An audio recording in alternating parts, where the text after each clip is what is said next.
again there folks, Lone Adventurer here. Thank you very much for stumbling your way upon my channel and joining me for this adventure. Today I'm going to be playing through Alien Sanctuary, a game from Toby Lancaster at DR Games. Toby very kindly sent me this copy, along with a few other bits and pieces that I will show you in a moment, after I put together a video covering the game during the Kickstarter campaign. So stick around if you want to see a playthrough of a game in which you are attempting to run an effective and successful sanctuary for alien creatures on a different planet. But before we get to it, can I ask you to consider subscribing to my channel if you want to see more solo games just like this one, and hitting the bell notification icon so you find out when I release new videos, which I try and do moderately frequently. Now, Alien Sanctuary is a slightly different proposition compared to the sort of games that we ordinarily look at here on the Lone Adventurer channel. It's a game that almost operates like those old school business sim games that I was familiar with from back in my sort of Amiga 500 days. That may be from before your time, possibly. I'm talking about games like Hospital Simulator. Was that what it was called? Theme Hospital, that's what I mean. But there was a theme park one as well, where you were running a theme park and deciding what attractions to put in and tweaking the amount of salt on the chips to increase the amount of money that people were giving you for a cold drink, or a zoo tycoon, something like that, where you were running a zoo and you could either make your zoo successful through careful management of the various aspects of zoo life, or you could accidentally drive it into the ground if you made poor decisions about animal safety and things like that. Anyway, that's the sort of game that Alien Sanctuary draws on as inspiration. This is a game in which you are taking care of a range of different animals, the different aliens, and each alien is represented by a big chunky card. I am lucky enough to have a set of these cards, but you don't necessarily need them. You can either print them out yourself, which I think probably you would have to do, but there are some of these alien cards, or all of them, I'm not sure which, in the back of the book here. This is the hardcover book, I should point out. There is also a softcover version. Both of them are very affordable, but the softcover version in particular is, I'm sure, a very good price. But yeah, these alien cards, the cards that represent the different aliens that you might get in your sanctuary. Let's have a quick look at these. Lovely big chunky cards. They are also, I'm pretty sure, supposed to be drawn on by, doesn't really say, but I'm pretty sure you're supposed to be able to draw on them with non-permanent markers. And that's what I've been doing, and it is working okay, and it does disappear nicely. So that's kind of cool, because you've got to track various things about your aliens and move values up and down based upon how you're caring for them and what you're prioritizing. But we'll get to the aliens in a minute. I just wanted to show you that there's a cool range. Actually, these are alphabetical. Are they alphabetical? Quasi-alphabetical? I think they are. I've just been drawing from one end. Are they all the same? Oh look, they're all from the early... Oh no, they're not all from the early part of the alphabet. Anyway, those need a good shuffle, because I've just been when I get a new alien, I've just been drawing one out of the one end of the box. Anyway, we've got our aliens that we're looking after. All of the rules are in this fairly slight book here. It's a very straightforward game. I mean, what have we got here? Something like 30-ish pages before you get to the printouts and bits and pieces at the back. So it's quite a slight game. There's also a little expansion which adds some more mechanics, which I haven't gotten to yet. And there's a crib sheet of the various steps that you have to take. So as you are running your sanctuary, as you are caring for the aliens, and as you are operating the business side of things, there's quite a rigid set of steps that you need to adhere to. But maybe you like that sort of thing. I kind of do, actually. I've been enjoying this game quite a bit, and I like the fact that I don't have to think too much about what I'm doing. I just run through these steps, do those things, and then the game sort of naturally progresses and develops. Now, there is lots to talk about. I am going to give a quick rundown of the game, a very quick rundown of the game. Sometimes these things end up being a little bit longer than I anticipate, but let me point out that there will be timestamps in the description down below, so if you want to skip this stuff and get straight to the play, you can do that, and no doubt you'll be able to pick up what is going on just by watching me play the game. Now, ordinarily in a playthrough, I tend to begin at the beginning. We start a fresh game and we go from there. I'm not going to do that this time. I thought it would be nice to get the game moving a little bit, so you're going to be picking up with me partway through a game that I've been playing. So if we take a little look at the Anurite, we can see one of the things that we're tracking with the aliens is captivity points. And these are points that sort of track how long the alien has been in your care, because the aim of the game is to make sure the aliens become fit and healthy and then release them back into their natural environments. I should have said that the aliens that find their way to your sanctuary are aliens that have been injured or otherwise affected by humans colonising other planets. And unfortunately, when humans colonise other planets, sometimes they injure aliens, hence there being an alien sanctuary which you are tasked with running. But the longer you keep them in captivity, the worse it becomes for them, and you start having negative effects. And you can see that this particular alien has been in captivity for 4 periods of time, and that is because I am 4 rounds into the game, essentially. While we're looking at an alien, let's have a look at a few other bits and pieces on here. We've got an originating planet, that's important sometimes. We've got the atmosphere of the alien's planet. We've got a little picture of the cute little guy on this occasion. Sometimes they're not so cute or not so little, and actually he is little, it says it's small. We've got various stats relating to the alien: the habitat, climate, food, size, nature, appeal, we'll get into that later, and then we've got some other little bits and pieces: an upkeep cost, a stress factor, we'll get into that, a special mechanic. Each alien has a special mechanic that affects play. Over here we have some care packages. We can spend one-off amounts of money in order to provide care for the alien, to sort of give them a bit of a boost and get them to the point where they can get back to their own planet, where we can release them back into the wild. And the point at which that can happen is when their mood is on 60%.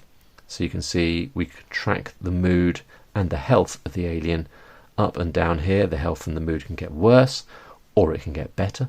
But when the mood hits 60% and the health hits 100%, then they are released, and you score some XP points for having done so, and you have moved yourself one step closer to a successful resolution of the game. Now, the aim of the game is to return aliens, and you lose if you lose aliens. You set the difficulty of the game by dictating how many aliens you want to aim to return, and how many aliens you will lose the game if you lose the aliens, if the aliens fail to recover.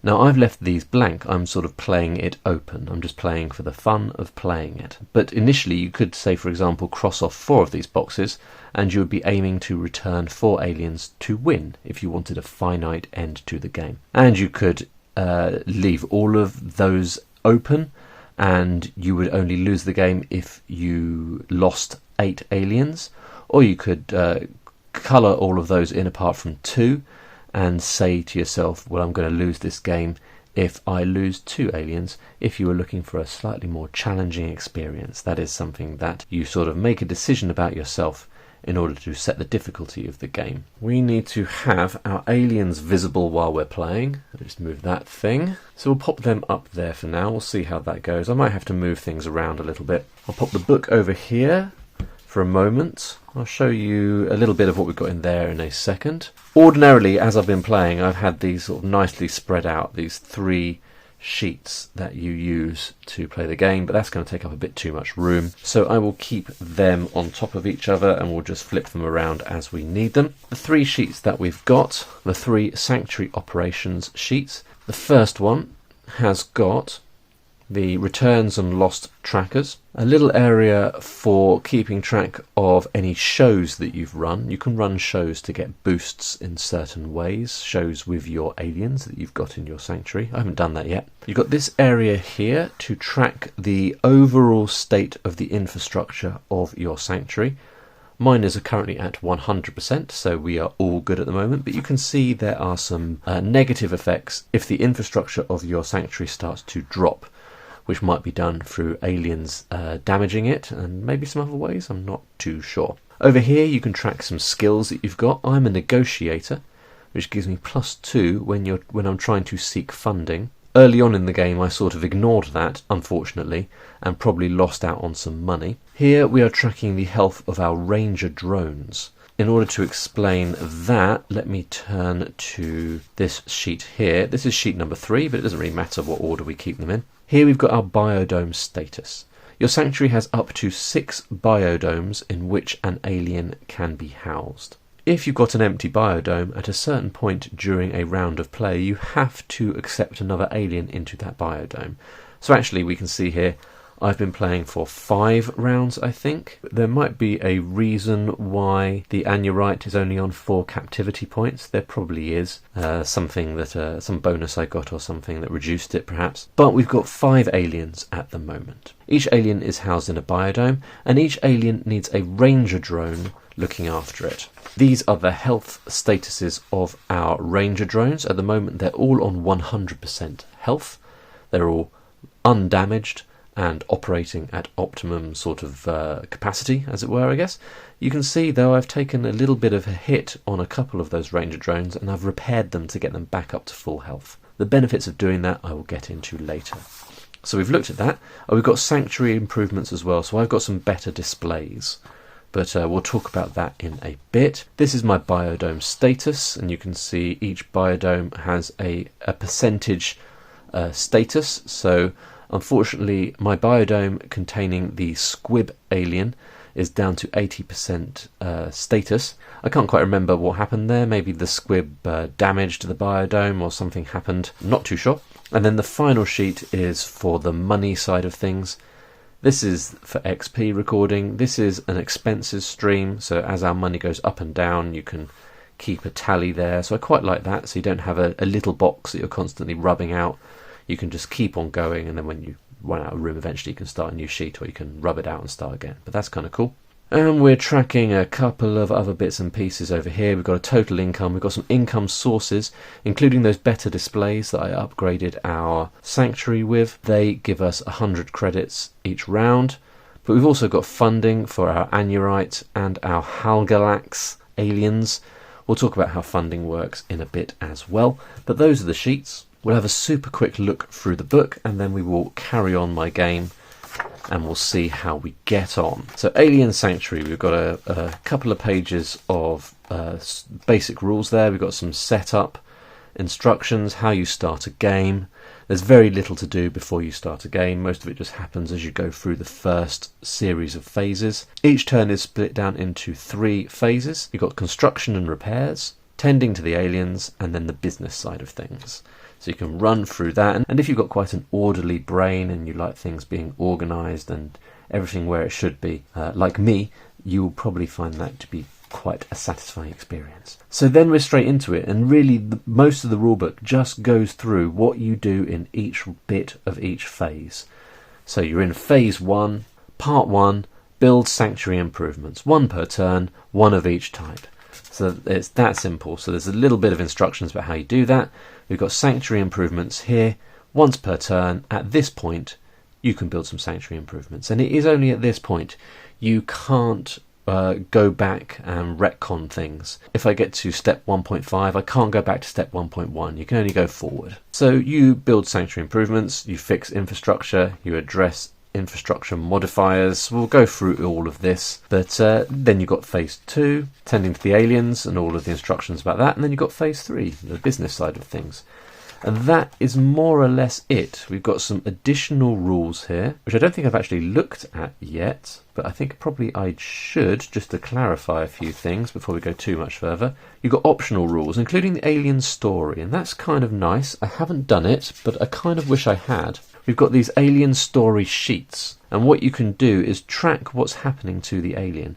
So earlier when I said, I don't really know why the biodome of a particular alien is down at 80% health, it is probably because something bad happened with the alien, and you can keep track of those things on this sheet. And I think that's probably kind of handy just to remind yourself what happens with each alien, but it also adds a sort of a quasi journaling side game onto the game.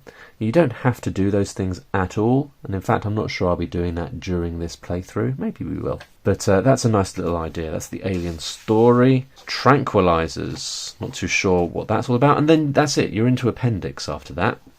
Or appendices. You've got your sheets. Then we have got some details on the different planets that the aliens come from. And then we've got some tables, because it wouldn't be a Toby Lancaster game if there wasn't some tables. And we'll be rolling on these as we are playing to generate some random events and things that happen. And that's kind of cool. It adds complications and wrinkles to the game, making unexpected things happen and making your job a bit more difficult. So that's it in a nutshell, really. I think with all that said, all we're going to do is start playing. I'm not going to show you anything else until we just go through a complete turn and see what happens in each phase. So that is it, and we are going to get started on the actual game. Right, so if we pop our sheets there, shall we keep our book here? No, we'll pop our book over here, and we've got our crib sheet. And that's all there is to it, really. We're just going to go through the steps and do a turn or two, we'll see how we go, and see if we can get some of these little critters home. I'll show you the other aliens who are currently in our sanctuary when we get to the tend to the aliens phase. But to start with, we are going to do construction and repairs. Now, a lot of time when you run through these phases, there isn't really anything to do. It's only specific steps that you need to take based upon your current situation. I'm just going to flip that to the front sheet. So we could build sanctuary improvements once per turn. We could build something. Let's have a little look at how much money we've got. We're actually doing okay at the moment, 4,650 credits. I think that's the most I have had at the start of a turn, so things are starting to ramp up a little bit here. Alright, I've just rubbed out a couple of little bits of information there that were only relevant for the last turn that I did and are no longer relevant. Now, we have got some money. We could look at doing some improvements. So we'll turn to the sanctuary improvements. Now, there's only 8. A lot of them are quite expensive. I don't think I can risk anything over 1,000. We could introduce a sanctuary shop, but maybe even that is a bit bold. I don't know whether it's better to spend money, and really how you spend your money is the game. Do you spend your money on sanctuary improvements? Do you save it for alien care packages? Do you spend the money on any number of other things that will become apparent as we play? It's that balance that is what the game is all about. I think I'll put in some, it's not huge, but I think I'll put in some overhead cameras in our biodomes. And it says here, the feed from overhead cameras is live to your website. Gain an income of 50 credits per turn. Now that's going to cost me 400 credits. So it's going to take me 8 turns in order to make my money back.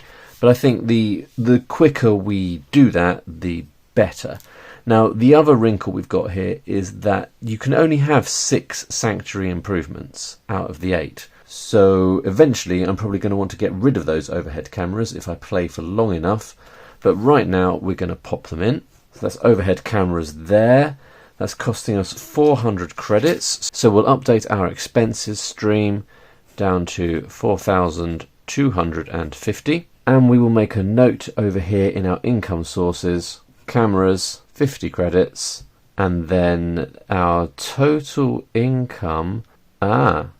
It looks like I didn't use my income sources properly in the last time I played. Maybe I got distracted and didn't finish a full phase.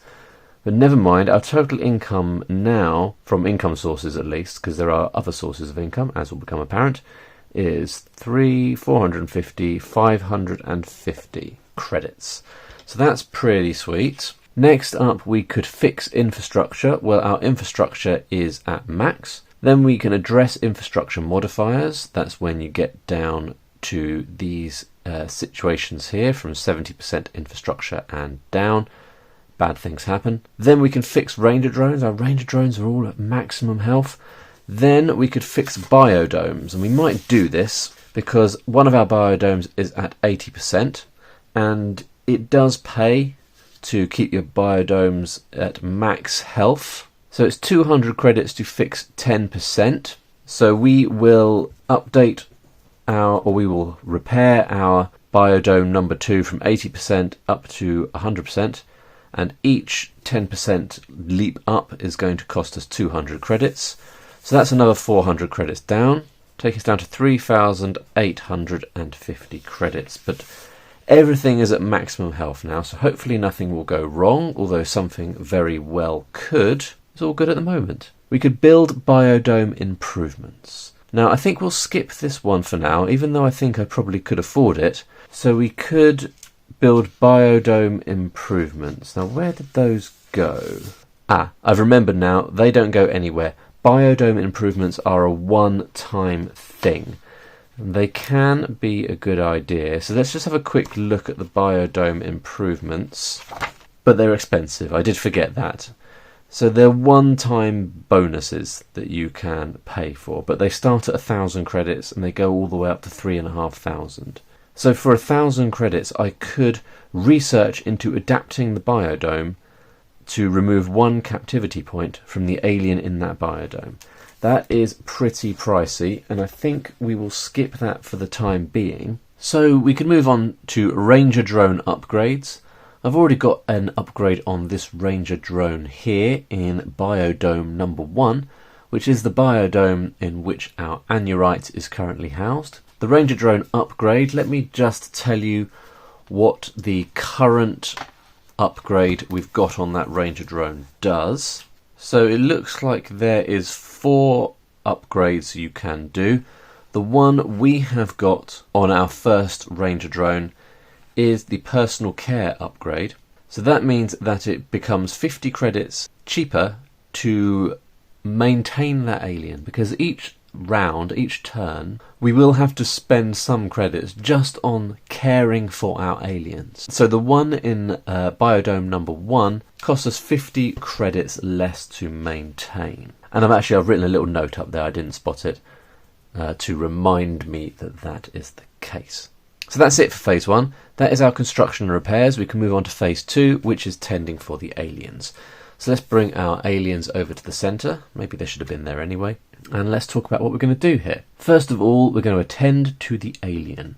And that means you spend time with the alien. You're sort of doing your rounds around the sanctuary and looking for ways to improve the lives of the aliens.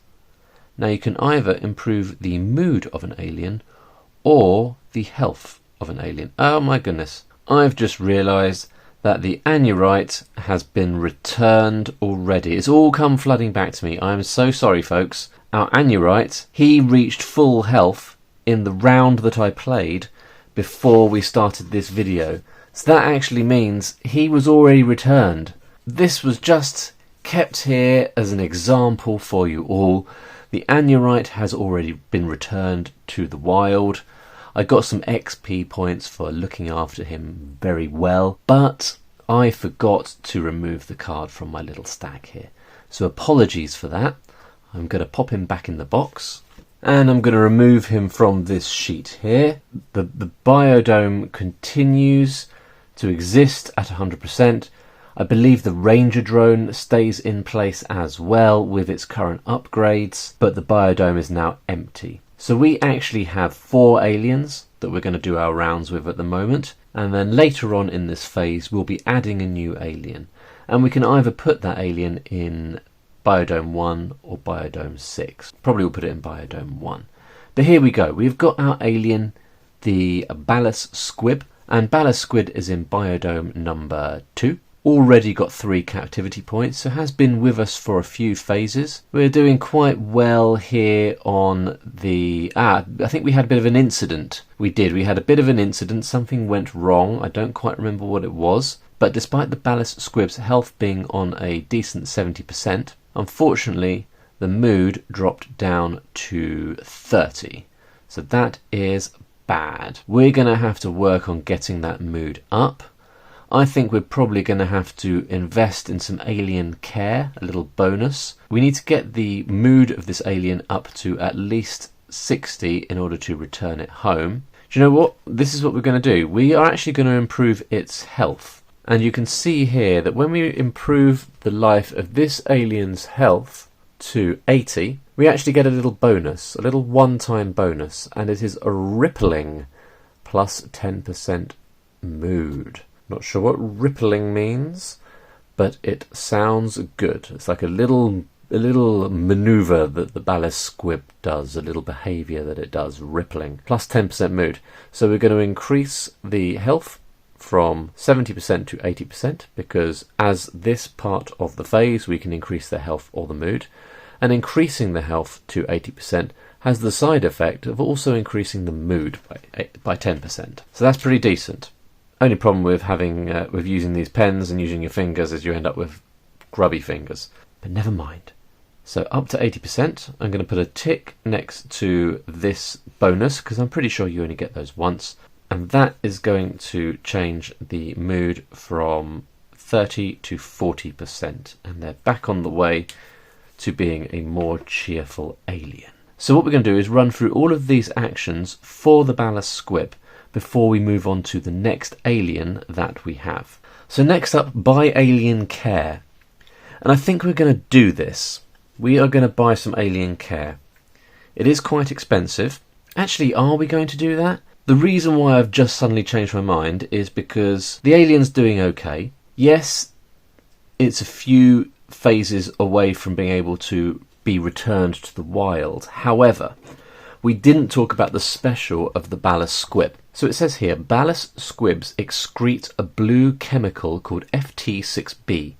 It can be gathered once per turn if the ballast squib has 80% health or above, which it now does, and sold for 300 credits.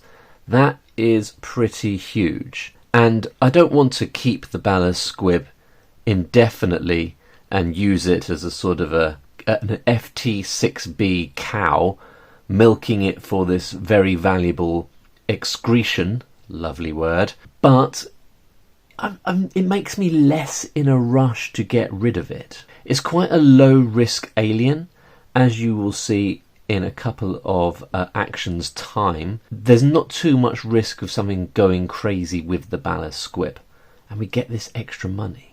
So I'm not going to pay for the alien care for the time being. We'll let the ballast squib recover in a more leisurely fashion. Then it says attend to the special need of the alien, and this is where we're going to get those extra credits.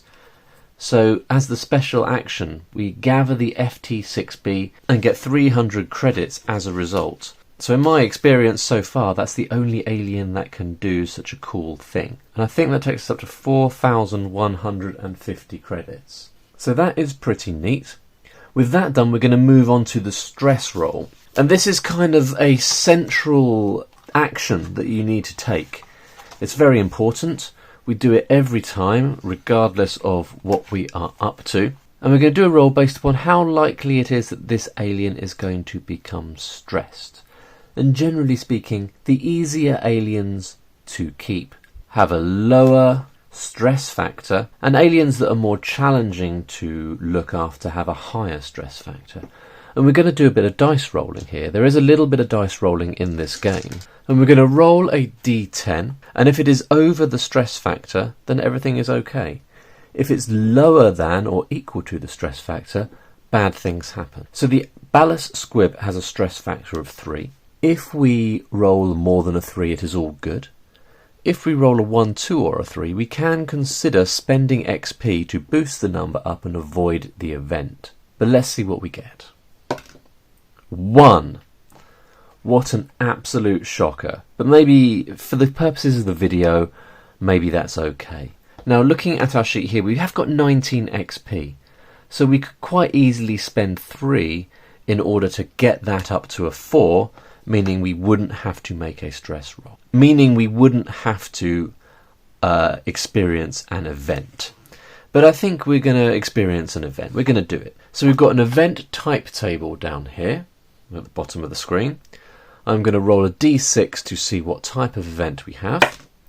6 is an appeal event. So we're going to turn to the table for appeal events at the back of the book. Here it is. And it is a d12 table. So we're going to roll a d12. We're getting to use all of our dice here. 8. A company has reported that they are interested in your alien sleeping patterns, and they pay you for some data. 500 credits. Aliens with scientific funding are not included. I think our ballast squib... No, our ballast squib does not have scientific funding. So some of our income sources are from scientific funding. That's scientific organisations that have taken an interest in a particular animal and are helping pay for them staying in the sanctuary. And we've got that for, just for one of our aliens, because the Anurite has now been released into the wild, so I need to remove that.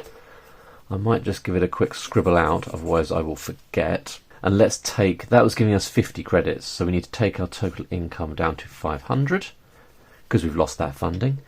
But good news is we get this money from the company that is interested in studying the sleeping patterns of a ballast squib. I mean, look at it. Does it even sleep? Who knows? Guess these scientists are going to find out. And that gains us 500 credits. So that's pretty sweet. I would say on average, the events are not good, but sometimes there are good ones.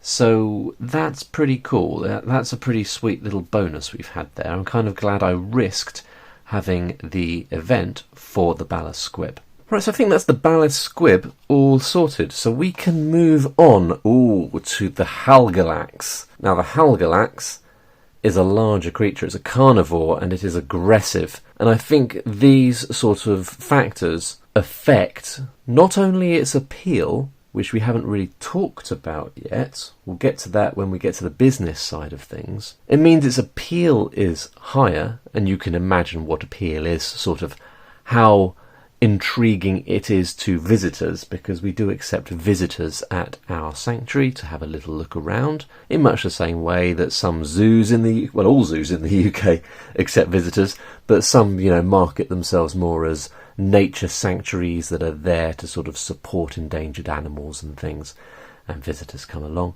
And a great big scary beastie, look at him.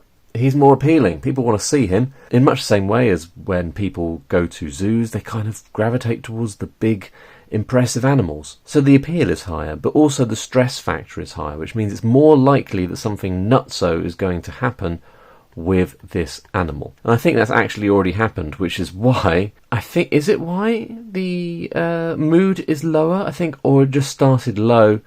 That's where it started, and I haven't had a chance to boost it up yet. But you can see I've already had to deal with a couple of negative effects. First of all, because the Halgalax is violent, it damaged the drone in the biodome where it is housed, and then it damaged the biodome itself. It clawed up the biodome and did some damage. I think that's probably the damage that we just repaired earlier on in this phase on that biodome. For the special, and we can talk about the special when we get to it, can't we? But for now, what we need to do is work out whether we are going to improve the mood or the health of this creature. Now, annoyingly, if we improve the mood, it's going to damage the biodome again. But I think the reality is when we pass through 50%, which we have to do on the way to 60% mood, where we have to get the Halgalax in order to return it home, we're going to have to do that. So do we do it now? Do we do it later? I wonder whether we just rip off the band-aid and do it now. So we are going to improve the mood up to 50%. That, unfortunately, triggers a rampage. Yes, the mood is improved, but the animal is still pretty pissed off, and it's going on a bit of a rampage, and that is going to damage its biodome. So we need to turn to the biodome sheet. The Halgalax is in biodome number 3. So we're going to be reducing the health of that biodome, or the level of the biodome, from 100 down to 90. And that's unfortunate, because I think 100% status on biodomes gets you some XP. So it's quite nice to keep it up at max. So there you go, our Halgalax, his mood is improving, but he's still a little bit grouchy. Are we going to buy some alien care for this creature? It's quite expensive. Costs 900 credits to do an extra feeding schedule, which will improve the health by plus 10%. Or we could get the Halgalax a robotic companion for 900 credits, improving its mood by 10%. Both quite expensive, but we do have 4,650, and the Halgalax is our high-risk creature, because remember, when we do that stress roll, we've got to roll more than a 7, and there's a risk that these will get dropped back down, so I feel like I need to stay on top of it. I am going to risk it. I'm going to spend 900 credits, and that feels a little bit risky, but that's what we're going to do. So now I've got to do some maths in my brain. So I think that takes us down to 3,750 credits. I've got to tick to say that we have used the robotic companion, because you can only do the alien care things once. They're a one-time deal, so we can't do that again. But it does take the mood of this alien from 50% up to 60%, where theoretically, if we get its health up as well, we can now return it home. But at least it's just, it feels a little bit safer having the mood value a little bit higher up there. So with that done, we attend to the special need. So Halgalax are fearsome creatures that draw the attention of the crowd when angry. Roll a d6. On a 1 to a 3, the biodome status gets damaged. It sort of gets enraged, I guess, and damages the biodome some more. So you can see this alien is more difficult to look after than the other one that we have looked at. But on a 4 to a 6, the visitors are kind of psyched, and it draws in more visitors to the sanctuary. So, and we'll see how that works when we get to the business side of things. But we need to find out, is he going to damage the thing, or is he going to draw in more visitors? It's just 50-50. 4. That's great. On a roll of 4 to 6, it brings in more visitors. So what we can do over on this sheet here, we've got a little visitor figure modifier section, and then a temporary bit below. So there we can put a +4.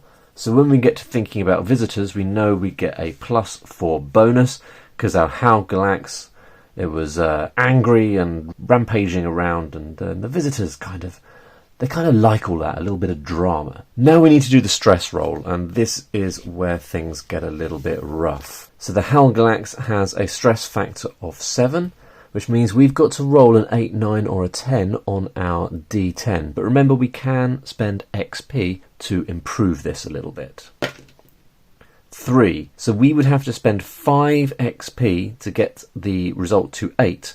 And I'm not willing to do that, so I think I'm going to risk an event. Let's find out the event type.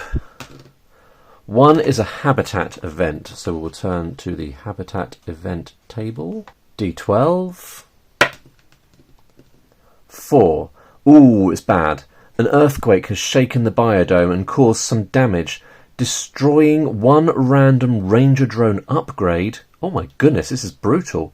Minus 30% biodome status and minus 10% infrastructure. That is pretty rough. I'm going to assume it's only one biodome. I mean, it says one random ranger drone upgrade. Maybe, has shaken the biodome. So it's this biodome that we are in at the moment. That is catastrophically bad. Or not, maybe not catastrophically bad, but it's not good. It's going to cost me some money to do some fixes here. Now, we only have one Ranger drone upgrade, unfortunately, so our PCU we're going to lose. Minus 30% to the biodome. That's going to take it down to 60% health. It's going to be very expensive to sort that out. And the actual sanctuary infrastructure itself is also taking a hit. So our whole sanctuary is affected by this earthquake, as you would imagine, and is taking us down from 100 to 90% on the infrastructure. Rough. Pretty rough, Halgalax. You have not served me well. Let's have a look.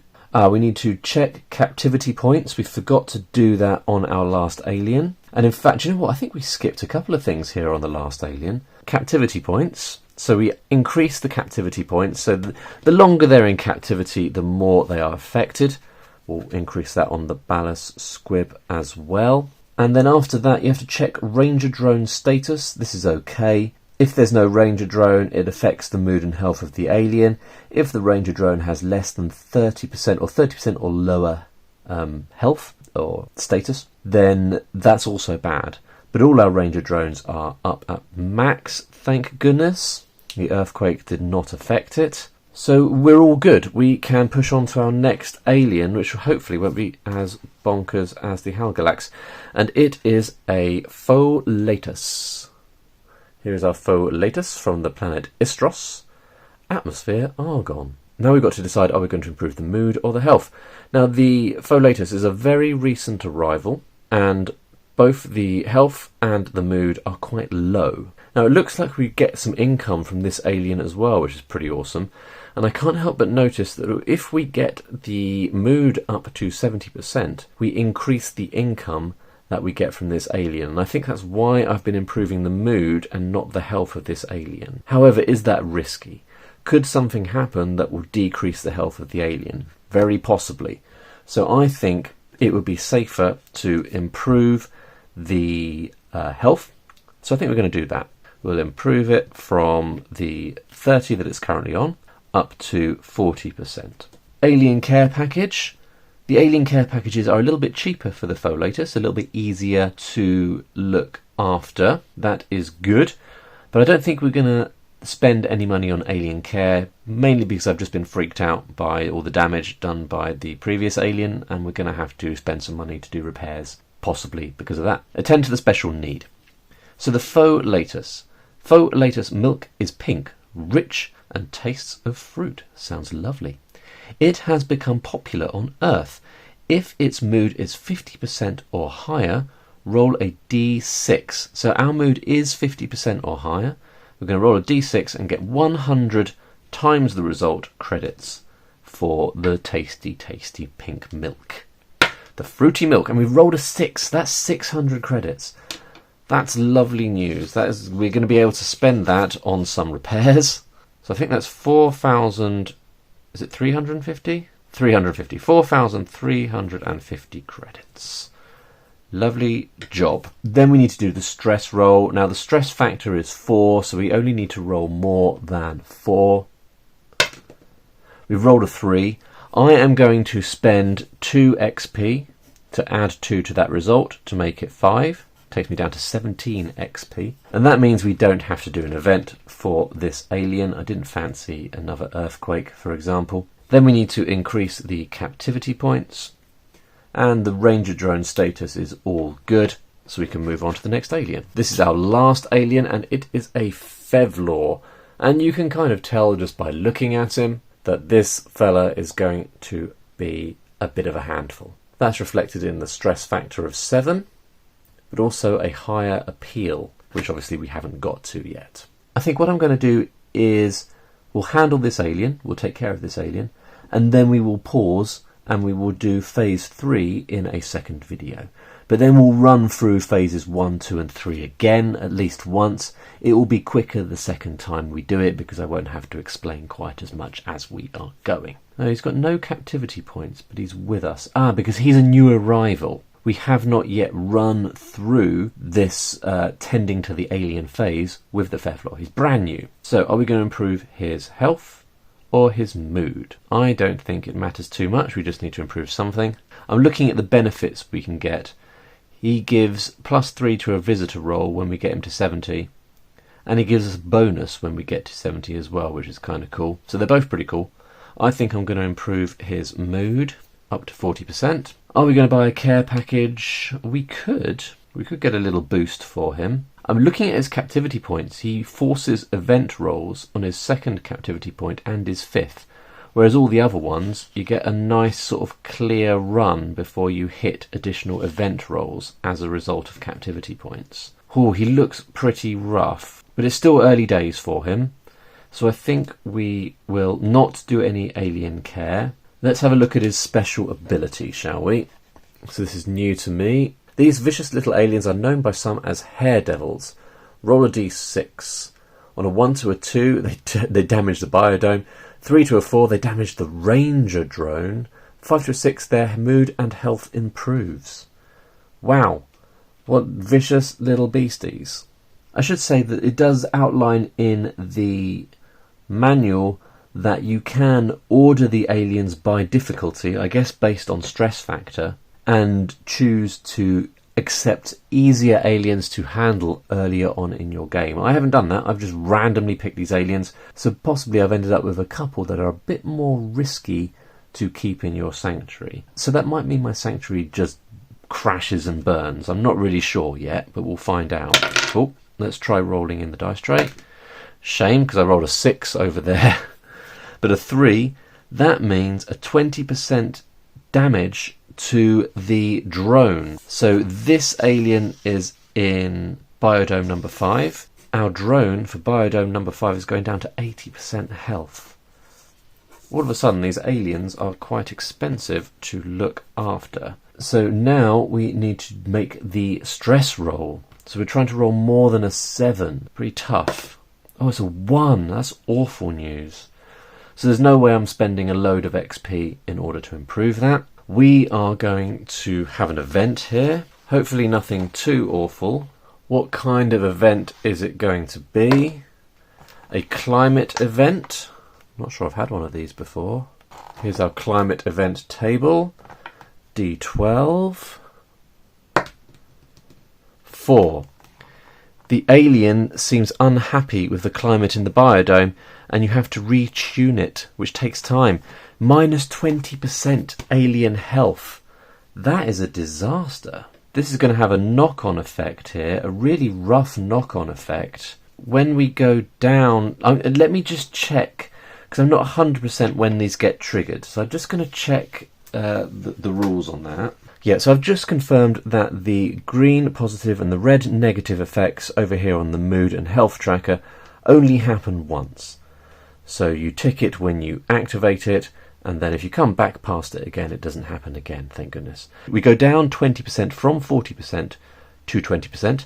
We skip over this negative effect here, thankfully, but we do trigger the negative effect for 20%. It's pretty bad. That's another 30% decrease on the biodome health. Absolutely bonkers. So the Fevler's biodome is going down from 100 to 70% health. Quite bad news for everyone involved. Yeah, and then we need to mark a captivity point. Next time we get an additional event roll, which is pretty tough. The Ranger drone is just about okay. And so that is the end of our tending to the alien's face. So you can see that's where a lot of the game is. A lot of the game is taking care of the aliens and deciding how you're going to manage and mitigate the issues that they cause. Interesting, the game has taken a slightly more challenging turn on camera compared to what happened off camera prior to making a start. Probably because I've now got a couple of more risky aliens. But there you go. We've done our construction and repairs, we've tended to our aliens, that didn't go brilliantly. If you want to see the business side of things, we will get to that in the next video, which will be out shortly, or maybe it's out already. If it's out already, there will be a link coming up on the screen pretty soon, and probably down in the description below. Let me know what you think of Alien Sanctuary. Is this one that you have got? Do you like it? I think it's a game that deserves a bit more attention. I haven't personally come across other games that provide this sort of solo experience, and I think it's pretty cool. Let me know what you think of this one, folks, in the comments down below. Otherwise, thank you for watching if you've made it this far, and I'll see you next time. Bye for now.